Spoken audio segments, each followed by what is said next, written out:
흠집내기라고 볼 수밖에 없는 것 같아요. 이게 뭐 조국 민정수석의 검찰 개혁을 하겠다, 사법 개혁을 하겠다라는 부분에 있어서 굉장히 어떤 큰 원대한 그런 것도 있지만 거기에 더해서 자유한국당, 뭐 검찰도 있겠지만 자유한국당 입장에서는 끊임없이 괴롭힘을 당했다라고 보는 것 같아요.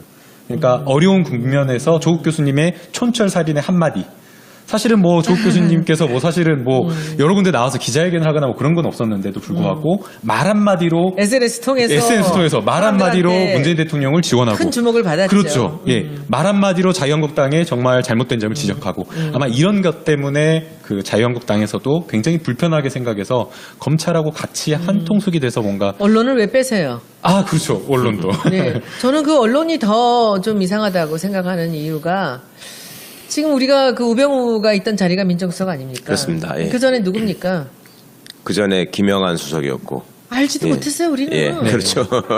누군지 알지도 누군지도 못했어요. 몰랐죠. 맞습니다. 예. 그리고 그 전에 옛날에 그 문재인 대통령이 계셨던 자리가 그 자리 아니에요? 그렇죠. 예. 그렇죠? 예, 예. 민정수석은 그야말로 대통령이 통치를 하기 위해서 선발같이 움직여줄 굉장히 그 심장 같은 사람 아닙니까? 예.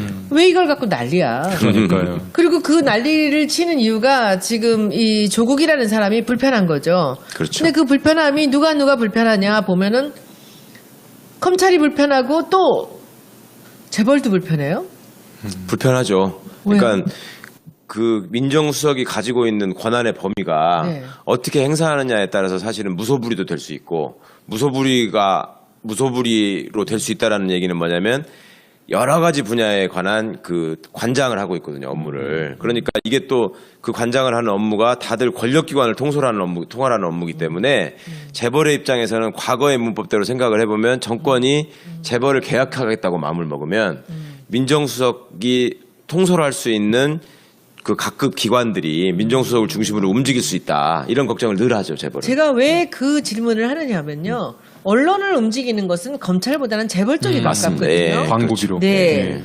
그래서 이 언론이 지금 이런 식으로 조국 때리기에 함께 나선 것은 저는 검찰보다는 재벌 쪽이 더 가깝지 않는가라는 생각을 했는데 지금 말씀 듣고 보니까 재벌들이 왜 지금 이 검찰의 개혁에 이렇게 신경을 쓰는지 알겠는데 그 부분에 대해서 이 또 종편의 황태자께서 한번 아니, 그 의원님, 어떤 잊어버리기 전에 제가 요거 하나만 말씀드리고 갈게요. 그 말씀 해주시는 바람에 갑자기 생각났는데, 한 조국 교수가 대중적으로 그 알려지기 시작한 게 제 기억으로는 2010년이에요. 2010년에 진보집권 플랜이라는 책을 써가지고요. 거기서 이제 각종 우리가 이제 바꿔야 될 점 또 정책적으로 해결해야 될 과제 뭐 이런 것들 이렇게 인터뷰 형식으로 표현한 책이 있었거든요. 근데 그 뒤에 저희가 이제 민변 회의에서 이게 나왔던 얘기인데 삼성경제연구소에서요. 차차기 대권 주자가 누구냐 이거를 가지고 자기네들이 분석한 보고서가 있었어요. 근데 차차기 주자는 그 서울법대 82학번을 주목하라 이런 게 주요 적이었고 예. 이제 이쪽 당시에 새누리당 그의 주요 주자로 원희룡, 나경원 이런 분들을 언급을 하고요. 네. 그 다음에 우리 쪽으로는 조국이 그때 뜬 거야. 예, 82학번. 예, 그러니까 국민들은 그렇게까지 잘 모르고 있을 때 같은 82학번들이 차차기의 대권의 후보가 될 수 있다라는 자기들 나름대로의 예측이 있었어요. 그러니까 그거를 그때도 자기들의 문법대로 조국 교수가 정치에 관한, 그러니까 법이 아닌 정치에 관한 책을 펴낸 이유는 정치권에 투신할 준비를 하고 있는 걸로 보고 조국이 가지고 있는 스펙이나 또 뭐 외모도 빠질 수 없고 그간에 살아온 과정이나 이런 것들을 보면 자기들한테 나중에 이 사람이 정치권으로 뛰어들게 되면은 위협적인 존재가 될 수 있다라는 걱정을 그때부터 이 사람들은 하고 있었어요. 그러니까 조국 교수 본인의 생각과는 무관하게 그들만의 시각으로 바라보았던 이런 그 관점이 있었기 때문에 더 어떻게 보면 조국 교수가 신경 쓰이고 좀 두려운 점도 있겠죠. 이게 아까 이제 의원님께서 도대체 왜 재벌이 그 정치 권력을 무서워하는가? 저도 사실은 재벌이 아니라서 그 이해할 수가 없는데 얼마 전에 그 형사재판, 그 박근혜 전 대통령의 형사재판에서 나왔던 그 내용을 보게 되면 정말 이해할 수 없었던 게 많은 것 같아요.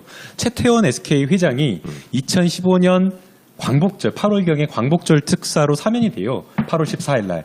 그리고 나서 2015년 12월경에 이제 뭐 혼외자 문제를 언론에 공개를 하는데 그 언론에 공개하기 전에 이 내용을 먼저 박근혜 전 대통령에게 전했다라는 거거든요.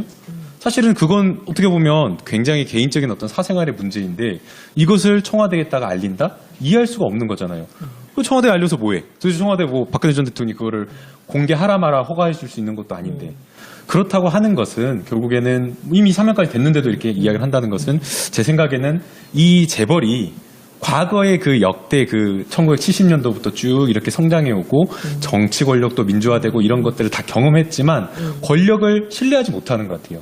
그러니까 뭐 어떤 정권이 들어온다고 하더라도 문재인 정부가 들어온다고 하더라도 문재인 정부는 정말 법치를 하겠다, 법치주의를 확립하겠다라고 하더라도 이 정치 권력이라고 가진 이 속성 자체를 믿지 못하는 그런 게 아마 있어서 아까 이제 최강욱 변호사님께서 말씀하신 대로 이 민정수석이 가지고 있는 그 유관기관들, 뭐 금감원, 뭐 공정거래위원회 이런 것들을 다 이렇게 뭐 할 수 있는 것이 아니냐라는 어떤 그런 것 때문에 알아서 뭔가 조금 이렇게 누워버리고 기어버린 게 아닌가 재벌 권력들이 두려워하고 그런 생각이 좀 들어요. 우병우 같은 경우들도 보면 이제 대통령하고 워낙 가까우니까 이제 그 재벌들이나 뭐 검찰이나 다 여러 곳에도 다 손이 미칠 수 있을 거라고 생각했을 거고 그리고 이제 제가 아는 바로는 박근혜 대통령하고 이제 SK 쪽하고는요 그 SK의 그 며느리하고 어렸을 때부터 장군의 딸로 가까이 지냈던 사이기 때문에 좀 딴 데랑은 좀 달라요. 특히 혼외자가 나왔을 때는 특히 이제 그 박근혜 노소영 대통령 씨하고 원래 알았다는 거예요? 그럼요. 박근혜 씨가? 그럼요. 아, 그래요? 몰랐겠을까요? 나이 차이가 몰랐을까요? 많아서 저는 나중에 이제 사석에서 말씀드릴게요. 지금 조금만 풀어주세요, 의원님. 아니에요. 그거는 조금 저기 인권의 민감한. 여지가 네, 있어서 네. 그렇게 됐고 일단은 조국이라는 분이 아유 이름도 좋아. 그쵸? 어떻게 이름을 조국이라고 지었을까? 박주민, 유시민 보면서도 짜증나. 그분들이 이름 갖고 지금 이렇게 대중성을 높여가면서 그 이름 덕을 엄청나게 보는 거거든요. 네. 시민 밑에 또 이 박주민 시민도 무서웠는데 주민까지 나타난 거예요. 그런데 여기는 완전히 모든 것을 조국. 그냥 담는 조국이야. 표창도 있고. 가서 꽂히는 표창. 표창은 게릴라 같기도 한데 조국은 이거는 뭐 그 앞에서 누가 어떻게 못할 이름이에요. 근데 그 조국 교수님 지금 조국 수석 같은 경우가 어떻게 우리 겉으로 보기에는 뭐 잘생겼을 뿐만 아니라 굉장히 목소리도 그렇고 부드럽거든요. 예. 근데 저분이 그렇게 강하게 검찰에 두려운 존재가 될 수 있을 만한 그분의 어떤 소양이라든지 덕목 같은 거에 대해서 얘기를 좀 해주세요. 그 조국 교수가 그 전공하는 분야가 일단 형사법 분야입니다. 그 형사법 분야라고 하는 것이 형법, 형사소송법, 형사정책 이런 것들이 이제 포괄 하는데 조국 교수는 원래부터 형법 쪽으로 자기가 공부를 하고 싶어 했고요. 왜 그 공부를 하고 싶어 했냐면 학교 다닐 때 이제 학생운동을 했었잖아요. 예. 그리고 본인이 직접 검찰 수사도 받아보고 또 법정에 섰고 그다음에 수영 생활도 좀 했었고 그리고 그 과정에서 그 국가라고 하는 어떤 그 사람들이 고안해낸 제도잖아요. 국가라고 하는 것이. 그 국가가 형법이라는 그 무기 내지는 힘을 통해서 국민들을 어떻게 통제하는가, 어떻게 감시하는가, 그다음에 어떻게 핍박하는가 이거를 직접 겪었던 거예요. 그러니까 나는 이 부분을 해결하는 것이 내가 이 세상에 태어나서 뭔가 세상에 기여할 수 있다라고 하는 생각을 공부를 할 때부터 이제 하면서 자기가 그걸 중심을 가지고 공부를 했던 분이에요. 그리고 자기가 이제 전공하는 분야가 그쪽이기도 하고 또 미국에서 이제 버클리에서 유학을 했는데 버클리가 굉장히 개방적이고 진보적인 학풍으로 유명한 데거든요. 그쪽에서 공부를 하면서 형법을 기존의 우리나라 그 법학자들이 형법을 대하는 거는 뭐 김 변호사님 잘 아시겠지만 독일 이론이잖아요. 예, 다 그렇죠. 독일에서 공부해 오신 분들이 공부하신 분들이 독일 형법 이론을 번역해서 그냥 한국에다가 적용하는 정도의 수준이었는데 이분이 이제 새로운 관점에서 형벌, 형법 이런 것들이 국가 권력을 어떤 정당화를 뒷받침하고 또 국가 권력이 국민들한테 직접적으로 이렇게 가서 다토록 하는 도구로서의 역할을 한다는 점에 대해서 계속 집중을 하고 있었기 때문에 그러니까 이제 이분이 사회 참여를 하는 데서 자연스러울 수밖에 없었던 것이 자기가 보고 있던 관점이 계속 그거였단 말입니다. 그러니까 이거를 그 전에까지 그 검찰을 바라보는 법학자들의 시각은 뭐냐면 그냥 교과서에 나오는 형법과 형사소송법에 의하면 검찰이라고 하는 거는 당연히 있어야 될 존재고 그 검사나 검찰이 움직이는 모습은 법적으로 당연히 예정된 것이고 그 사람들이 그렇게 하는 거는 어떻게 보면 그럴 수밖에 없는 측면이 많다라고 그냥 이해하고 뒷받침해 주는 측면의 이론들이 많았었어요. 그런데 조국 교수는 그게 그런 관점에서 보는 게 아니고 국가가 검사라는 어떤 직종, 직책을 가지고 국민들을 어떻게 통제하고 감시하는가의 관점에서 주로 봐왔기 때문에 이게 이제 형법 이론적으로도 그렇고 검찰의 실제 운용과도 그렇고 개선하고 고쳐야 될 점을 학문적으로 계속 들여다보고 있었거든요. 그러니까 검찰 실무에 대해서 밟을 수밖에 없고 본인이 그걸 계속 관심을 갖고 있었기 때문에 검찰 법무부가 운영하는 각종 위원회에 굉장히 많이 참여를 했었습니다. 그리고 또 그 국가인권위원회의 비상임위원으로도 있었기 때문에 수사기관이 인권을 침해하는 모습이 어떻게 드러나고 어떻게 표현되고 그거 당하는 사람들은 얼마나 많은 피해를 입는가 하는 거를 직접 목격을 한 거죠. 그러니까 정말로 자기가 당한 경험, 그 다음에 다른 사람들이 당한 경험, 그 다음에 학자로서 바라보는 국가 권력의 도구로서의 검찰 이런 것들에 대해서 정말로 정통한 시각을 가질 수밖에 없었고 그리고 학교를 다닐 때 또 본인과 같이 생활했던 사람들, 그 다음에 자기 후배들, 선배들 이런 사람들이 이제 검찰에 가서 검사로서 승승장구하는 모습 내지는 검찰 조직에서 좌절하고 뛰쳐나오는 모습 이런 것들을 객관적으로 볼 수 있었잖아요. 그러니까 그 내부에서 보는 사람들은 아무래도 한계가 있는데 외부에서 그거를 여러 각도에서 관찰할 기회가 있었기 때문에 검찰도 사실은 조국 교수의 존재에 대해서 그전부터 잘 알고 있었고 이분의 관점을 알고 있었으니까 한편으로는 조국 교수한테 계속 검찰과 법무부가 자문을 구하는 입장이었지만 한편으로는 이분이 우리를 속속들이 알게 되면은 우리한테도 부담이 될 수 있다라는 생각을 이 사람들도 하고 있었어요. 하고 있었는데 그런데 계속 그동안에 해오던 정부의 그 관습이 있었으니까 이번 정부도 결국 만들어지면 아까 처음에 말씀드린 것처럼 결국 검사 출신 꾸릴 수밖에 없고 조국 교수 같은 학자들은 그냥 사이드에서 자문하는 역할 내지는 조직적으로 어떤 힘을 발휘할 수 없는 자리에 갈 수밖에 없다. 그 사람들의 한계가 있다. 이런 것들에 대한 막연한 기대가 있었던 거죠. 그리고 우리 김 변호사님이 정말 잘 아시는데 그 신현수 변호사님만 해드려도 이제 검찰 출신이니까 그분이 굉장히 훌륭하고 개혁적인 분임에도 불구하고 결국 검사로서의 한계를 못 벗어날 것이다라고 하는 기대가 있었는데 이게 그냥 한 방에 확 무너져 버리니까 몇 시간 사이에 그러니까 이 사람들 입장에서는 정말로 뒤통수를 맞았다는 생각을 했던 거고요. 소위 말하는 멘붕. 멘붕에서 진짜 멍했던 거예요. 근데 그 상황은 어떻게 된 걸까요? 그 문재인 대통령께서 처음부터 조국 교수를 생각하고 계셨던 걸까요? 아니면은 그 신현수 변호사님에서 이쪽으로 바뀐 걸까요?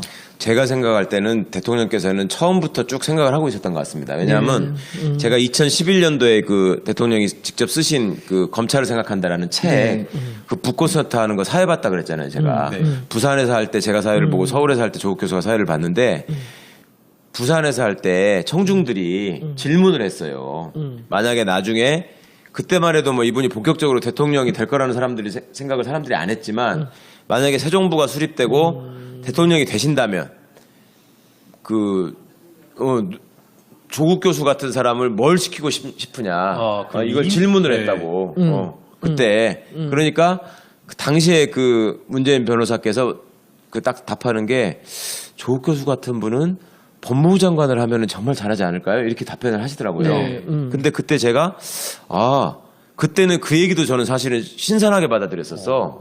이거를 교수하던 사람을 법무부 장관을 할 수 있다고 생각하시는 분이구나 이분은. 그런데 그때 저도 제 상상력의 범위 안에 조국 교수가 민정수석을 할 수 있다는 생각은 저도 못했거든요. 그러니까 그게 한계지 상상력의 한계인데 그거를 한 번에 딱 깨버리시는 걸 보고 이분은 이걸 갑자기 즉석에서 생각한 게 아니라 그 전부터 문재인 대통령이 후보 때부터 검찰개혁이 중요하다고 계속 말씀을 하셨었잖아요 국민들한테. 그러면 그거를 가장 잘 해낼 적임자가 누군가를 쭉 생각하셨을 것 같고 그거를 또 조국 교수한테 그 당신이 생각하시는 진심을 말씀하면서 설득했을 것 같아요. 왜냐하면 조국 교수가 민정수석 제안을 받고 받아들이기까지 시간이 얼마 안 걸렸다는 걸 제가 알고 있거든요. 그러니까 그날 아침까지만 해도 나는 이제 그동안의 그 선거 과정에서 어떤 때가 묻었다면은 좀 학교에 가서 다시 공부하면서 털어버리고 싶다. 그리고 안식년이에요 또. 그러니까 그런 것들을 통해서 본인한테 가해졌던 온갖 공격이나 의혹들이나 이런 것들을 좀 이렇게 털어버리고 싶었거든요. 그러니까 조국 교수가 굉장히 도회적으로 보이고 이렇게 좀 멋있어 보이지만 은근히 가지고 있는 그 학자로서의 소심함이 있어요. 그러니까 사람들한테 잘 공격받고 싶어 하지 않고 자기를 자꾸 오해하고 왜곡하는 거에 대해서 되게 싫어하고 그런 게 있잖아요. 왜 학자랑- 왕자병이야. 우린 그런 걸 쉽게 그렇게 불러요. 공격 중에 제일 많은 언론들이 공격했던 게 폴리페서다. 그렇죠. 그러면서 하는 말이 연구는 안 하고 왜 계속 이렇게 SNS만 하냐 그런 게 많았거든요. 그렇죠. 근데 이제 사실은 제가 그 조국 교수님하고 같은 층에 연구실이 있어요. 그래가 연구실 제가 이제 박사과정에 있거든요. 아, 근데 예. 이제 연구실이 5층에 17동 5층에 같은 연구실에 있는데 저 같은 경우는 이제 일을 하고 이제 밤에만 공부하다 보니까 밤 늦게 이제 가는데 밤 늦게 가면 한 10시, 11시 항상 조국 교수님 불이 켜져 있거나 화장실에서 마주쳐요. 늦게까지 공부를 하시고 그다음에 또 이제 뭐 대학원에 계신 분 알겠지만 논문 인용이 딱 나와요, 숫자가. 그렇죠, 지수가. 그래가지고 지수가 나오는데 검색하면 조국 교수님이 독보적인 일이에요. 예, 그러니까 사실은 언론에서 뭐 지금 보수 언론에서 공격하는 뭐 폴리페서다 아니면은 뭐 정치에 참여하고 현실의 사회에 참여하느라 연구를 게을리한다라는 건 정말 사실이 아니고요. 그다음에 수업도 학생들이 제일 듣기 싫어하는 과목이에요. 왜 그러냐면 너무 빡세게 해가지고 시험도 그러니까 다 실무가들 해보니까 좀 출석 좀 널널하게 해주고 시험도 좀 적게 보면 좋은데 정말 학부생처럼 저희들을 굴리다 보니까 대학원생들이 제일 듣기 싫어하는 과목. 그래서 언론에서 이야기하는 이런 공격들이 다 사실은 학자로서도 사실과는 완전히 다른 이야기. 저는 그 당에 들어와서 제가 이렇게 느낀 게 전 오래전부터 문재인 대통령을 알고 있었지만은 그 가까이 뭐 이렇게 말씀을 나누거나 그럴 때는 별로 없었죠. 예. 뭐 서로 거북한 사이죠. 근데 친구 남편으로 보실 때는 네. 그리고 마누라 친구로도 아주 거북하죠. 거북한 이유가 저분이 말을 안 하세요. 말씀을. 아, 맞아요. 네. 무뚝뚝 네. 하셔서. 네. 아, 무뚝뚝이 아니라 꼭 필요한 얘기도 잘 안 하시는 분이에요. 같이 앉아서 얘기하기가 힘든 분이에요. 힘들어요. 말을 안 해요. 리액션이 없어요. 리액션이. 없어요. 네, 맞아요. 네. 대답도 잘 안 네. 하시고. 그냥 이렇게 쳐다보고만 있잖아요. 네, 그래서 저는 우리는 불편하고 또 부산에 있으니까 자주 볼 일도 없었고 아. 그냥 이런 남자하고 그냥 결혼해서 사는구나만 알았는데 더 어이없는 것은 제가 4월 달에 홍보위원장 가겠다고 네. 오케이를 했거든요. 네. 중순에. 네. 그리고 제가 7월 7일 날 갔는데 저는 너무나 당연히 와이프한테 제가 온다는 얘기를 했을 줄 알았어요. 안 했어. 그것도 이야기 안 했어요. 뉴스 보고 알았어요, 와이프가. 야, 네가 온다니까 정말 고맙다. 사람들 얘기로는 제가 뭐 이 문재인의 마누라랑 친구라서 아, 그 마누라가 얘기. 저를 데려왔다. 아니에요. 어. 실제로 그 다른 사람을 통해서 저한테 컨택을 했고 제가 2012년에 2017년에 나오신다면 제가 가서 돕겠습니다라고 얘기를 했기 때문에 설마 그 얘기를 기억하고 있을까 했는데 그걸 2015년에 연락이 온 거예요. 근데 저는 그 얘기를 7월 때까지 얘기 안 한 걸 보고 야, 이 사람은 과묵 정도가 아니고요. 입이 저렇게 무거울 수가 없는 사람이에요. 그런데 제가 그 당 이름을 바꿀 때 예.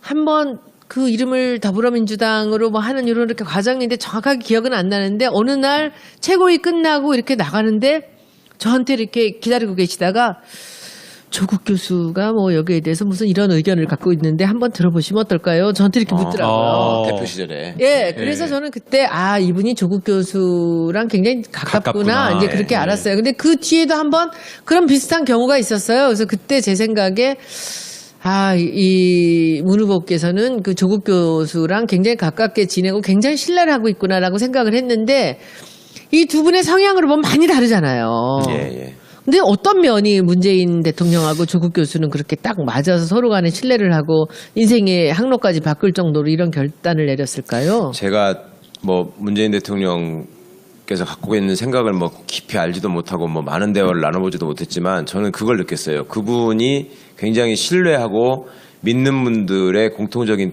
특징이 있다고 저는 느꼈거든요. 그러니까 첫 번째는 아주 맑은 사람을 좋아하시더라고. 맑은 사람. 예. 그러니까 뒷구멍으로 딴 생각하지 않고, 그러니까 그 솔직하고 맑은 사람을 좋아하시고, 그 다음에 두 번째는 욕심이 없는 사람을 또 굉장히 좋아하시는 것 같아요. 예. 그러니까 어떤 사람이, 그러니까 문재인이라는 이름이 사실은 노무현의 친구라고 처음 참여정부 때부터 알려져 있었고, 그때도 이제 계속 핵심적인 역할을 하셨잖아요, 이분이. 네. 그런데 그때 공사 구분을 아주 철저히 했고, 자기 관리를 정말 거의 완벽하게 하신 분이잖아요. 뭐 동창회도 안 나가고 사람들도 안 만나고 아예 동창들 만나서 혹시라도 무슨 얘기를 하면 이렇게 돌아앉아 버렸다는 거잖아. 네. 그러니까 그런 정도로 자기 관리를 철저히 해오던 분이다 보니까 나한테 접근하는 사람들이 어떤 의도를 가지고 그러니까 권력을 얻고자 내지는 자리를 얻고자 접근하는 사람이 있는가 없는가에 대한 어떤 이게 굉장히 발달하신 것 같아요. 그러니까 조국 교수라는 분도 이렇게 보면은 겉으로 보면 사람들은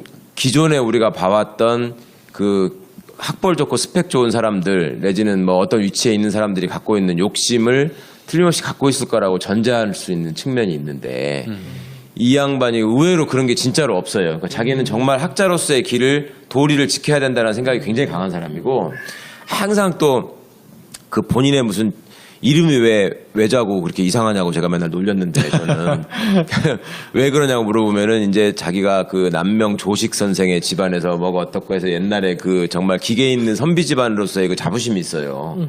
그래가지고 그거를 지키고자 하는 어떤 욕심이 강했고 그 다음에 어떤 얘기를 할 적에 사적인 뭐를 담아가지고 얘기하는 경우를 우리 같은 후배들하고 얘기할 때도 그런 경우를 잘 못 봤거든요. 그러니까 항상 어떻게 보면 나름대로 이 바른 길을 좀 제시하고 싶어하고 이런 그 관점이 있었기 때문에 그리고 지금 또 문재인 대통령이 의원 중에서 제일 신뢰한다고 할 수 있는 김경수 의원 같은 경우를 봐도 네. 거기도 이제 제 친구니까 보면 그 친구도 정말 노무현 대통령을 끝까지 곁에서 모신 그 마지막 비서관이기도 하고 그다음에 여러 고생을 겪어서 이제 정치권에 결국 들어오긴 했지만 정말 그 친구도 맑고 욕심이 없는 사람이거든요. 내가 이 대목에서 왜 웃었게? 예, 왜요? 최순실이 그 맑은 영혼을 가진 사람이 나 얘기하면 욕먹을 거라고 생각해. 죄송합니다. 그 대목에 깜짝 놀라가지고 제가.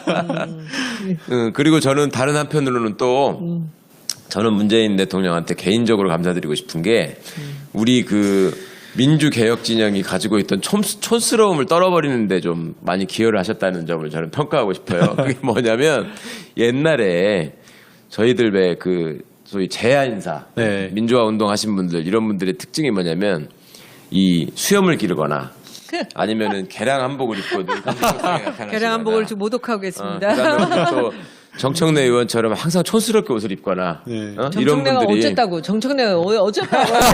왜 정청래를 끌어들여가지고? 아 예를 들어서 저기 무슨 저 예전 저 신한국당 뭐 저 그 새누리당 자유한국당 이렇게 이어질 때까지 쭉 이렇게 있는 사람들을 보면 요즘 뭐 옷 잘 입고 패션 감각이 뛰어난 사람들은 그쪽이 훨씬 많았어요. 그런데 우리 문재인 대표 되시면서부터 일단 비주얼에서 대표가 압도하기 시작하더니 그 다음에 손혜원 의원님 같은 분이 뭐 하나 내놔도 뭐 언변이나 이 패션 감각이나 능력이나 이런 면에서 빠지지 않는 여성분이 딱 와가지고 당의 로고나 이런 것들이 정말 깔끔하게 바뀌었잖아요. 네. 그러다가 이제 조국 교수가 또 정부 출범하자마자 딱 등장하고 그다음에 우리 강경화 장관까지 이렇게 딱 취임하고 이런 모습들이 저는 정말 개인적으로 인물 보시는구나. 저 이미지 아니, 이게 그러니까 최 변호사님이 아니라 우리 민 대통령인 인물 보시는 거야 봐요. 뭐야 이거? 너무 깔끔하고 좋게 국민들한테 말하자면 그 전에 그런 게 있었다고요. 이게 가난한 사람들의 편, 힘든 사람들의 편이라는 것까지는 좋은데 사람들이 너무나 그 생활에만 찌들려 있다 보니까 정말로 이렇게 좀 멋진 진보의 모습들을 좀 기대하는 거에서 좀 미흡한 면이 있었는데 이제 그것까지도 우리가 완벽하게 보완이 되고 갖췄다라는 점이.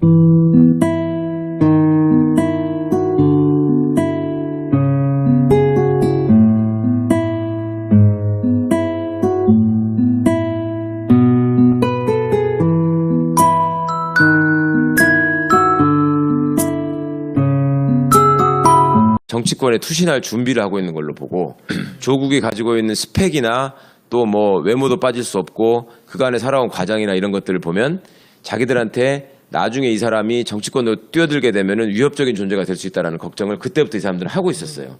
그러니까 조국 교수 본인의 생각과는 무관하게 그들만의 시각으로 바라보았던 이런 그 관점이 있었기 때문에 더 어떻게 보면 조국 교수가 신경 쓰이고 좀 두려운 점도 있겠죠. 이게 아까 이제 의원님께서 도대체 왜 재벌이 그 정치 권력을 무서워하는가? 저도 사실은 재벌이 아니라서 그 이해할 수가 없는데 얼마 전에 그 형사재판, 그 박근혜 전 대통령의 형사재판에서 나왔던 그 내용을 보게 되면 정말 이해할 수 없었던 게 많은 것 같아요. 최태원 SK 회장이 2015년 광복절, 8월경에 광복절 특사로 사면이 돼요. 8월 14일 날. 그리고 나서 2015년 12월경에 이제 뭐 혼외자 문제를 언론에 공개를 하는데 그 언론에 공개하기 전에 이 내용을 먼저 박근혜 전 대통령에게 전했다라는 거거든요. 사실은 그건 어떻게 보면 굉장히 개인적인 어떤 사생활의 문제인데 이것을 청와대에다가 알린다? 이해할 수가 없는 거잖아요. 그 청와대에 알려서 뭐해? 도대체 청와대 뭐 박근혜 전 대통령이 그거를 공개하라 마라 허가해 줄 수 있는 것도 아닌데.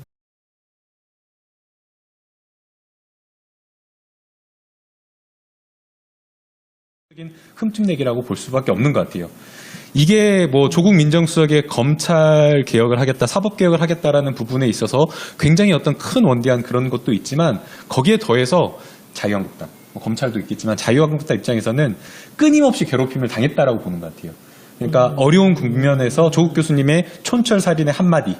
사실은 뭐 조국 교수님께서 뭐 사실은 뭐 여러 군데 나와서 기자회견을 하거나 뭐 그런 건 없었는데도 불구하고 말 한마디로 SNS 통해서 말 한마디로 사람들한테 문재인 대통령을 지원하고 큰 주목을 받았죠. 그렇죠. 예. 말 한마디로 자유한국당의 정말 잘못된 점을 지적하고 아마 이런 것 때문에 그 자유한국당에서도 굉장히 불편하게 생각해서 검찰하고 같이 한 통속이 돼서 뭔가 언론을 왜 빼세요? 아, 그렇죠. 언론도. 네. 저는 그 언론이 더 좀 이상하다고 생각하는 이유가 지금 우리가 그 우병우가 있던 자리가 민정수석 아닙니까? 그렇습니다. 예. 그 전에 누굽니까? 그 전에 김영한 수석이었고. 알지도 예. 못했어요, 우리는. 예, 그렇죠. 누군지 알지도 누군지도 못했어요. 몰랐죠. 맞습니다. 예. 그리고 그 전에 옛날에 그 문재인 대통령이 계셨던 자리가 그 자리 아니에요? 그렇죠. 예. 그렇죠? 예, 예. 민정수석은 그야말로 대통령이 통치를 하기 위해서 선발같이 움직여줄 굉장히 그 심장 같은 사람 아닙니까? 예.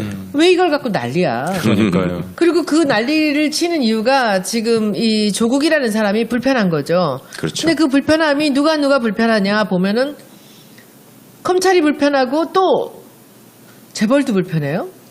불편하죠. 왜요? 그러니까 그 민정수석이 가지고 있는 권한의 범위가 네. 어떻게 행사하느냐에 따라서 사실은 무소불위도 될 수 있고 무소불위로 될 수 있다라는 얘기는 뭐냐면 여러 가지 분야에 관한 그 관장을 하고 있거든요, 업무를. 그러니까 이게 또 그 관장을 하는 업무가 다들 권력기관을 통할하는 업무이기 때문에 재벌의 입장에서는 과거의 문법대로 생각을 해보면 정권이 재벌을 개혁하겠다고 마음을 먹으면 민정수석이 통솔할 수 있는 그 각급 기관들이 민정수석을 중심으로 움직일 수 있다. 이런 걱정을 늘 하죠, 재벌은. 제가 왜 그 질문을 하느냐면요.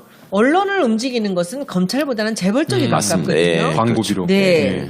그래서 이 언론이 지금 이런 식으로 조국 때리기에 함께 나선 것은 저는 검찰보다는 재벌 쪽이 더 가깝지 않는가라는 생각을 했는데 지금 말씀 듣고 보니까 재벌들이 왜 지금 이 검찰의 개혁에 이렇게 신경을 쓰는지 알겠는데 그 부분에 대해서 이 또 종편에 그렇다고 하는 것은 결국에는 이미 사면까지 됐는데도 이렇게 이야기를 한다는 것은 제 생각에는 이 재벌이 과거의 그 역대 그 1970년도부터 쭉 이렇게 성장해 오고 정치 권력도 민주화되고 이런 것들을 다 경험했지만 권력을 신뢰하지 못하는 것 같아요. 그러니까 뭐 어떤 정권이 들어온다고 하더라도 문재인 정부가 들어온다고 하더라도 문재인 정부는 정말 법치를 하겠다, 법치주의를 확립하겠다라고 하더라도 이 정치 권력이라고 가진 이 속성 자체를 믿지 못하는 그런 게 아마 있어서 아까 이제 최강욱 변호사님께서 말씀하신 대로 이 민정수석이 가지고 있는 그 유관기관들, 뭐 금감원, 뭐 공정거래위원회 이런 것들을 다 이렇게 뭐 할 수 있는 것이 아니냐라는 어떤 그런 것 때문에 알아서 뭔가 조금 이렇게 누워버리고 기어버린 게 아닌가 재벌 권력들이 두려워하고 그런 생각이 좀 들어요. 우병우 같은 경우들도 보면 이제 대통령하고 워낙 가까우니까 이제 그 재벌들이나 뭐 검찰이나 다 여러 곳에도 다 손이 미칠 수 있을 거라고 생각했을 거고 그리고 이제 제가 아는 바로는 박근혜 대통령하고 이제 SK 쪽하고는요 그 SK의 그 며느리하고 어렸을 때부터 장군의 딸로 가까이 지냈던 사이기 때문에 좀 딴 데랑은 좀 달라요. 특히 혼외자가 나왔을 때는 특히 이제 그 박근혜 노소영 대통령 씨하고 원래 알았다는 거예요? 그럼요. 그러면? 박근혜 씨가? 그럼요. 아, 그래요?